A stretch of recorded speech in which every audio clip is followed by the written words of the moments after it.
Landmark Kota Langgur yang terletak di Jalan Jenderal Sudirman Ohoijang semakin tak terurus pada Sabtu 4 Januari 2025.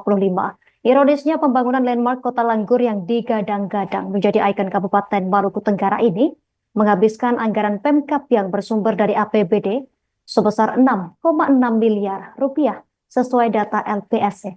Informasi selengkapnya akan dilaporkan rekan Megari Vera Renyaan, jurnalis Tribun Ambon yang telah terhubung bersama kita. Rekan Megari Vera, silakan laporan selengkapnya dari Anda.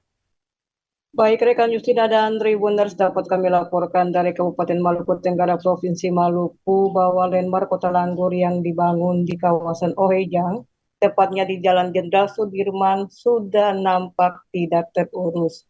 Landmark yang pada awal Februari 2024 kemarin telah dibuka untuk umum, kini nampak tidak terurus. Hal tersebut dapat dilihat dari sampah-sampah yang tergeletak begitu saja di landmark Kota Langgur, serta ironisnya beberapa lampu taman yang dirusak sejak Oktober 2024 hingga kini tidak menjadi prioritas untuk penanganan atau diganti oleh dinas terkait, yakni PUR Kabupaten Maluku Tenggara. Sementara Tribuners bukan hanya itu ya,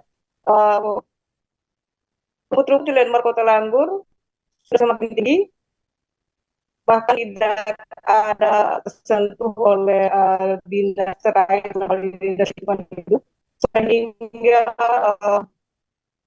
landmark yang terus banyak daerah sebesar 6 miliar rupiah menurut data LPS ini maka semakin suram.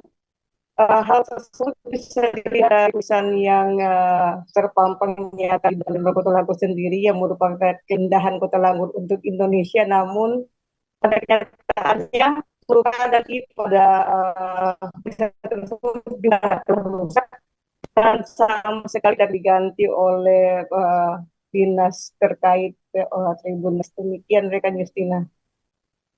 Terima kasih rekan Megari Vera Renyaan, jurnalis Tribun Ambon atas laporan dari Anda. Selamat bertugas kembali.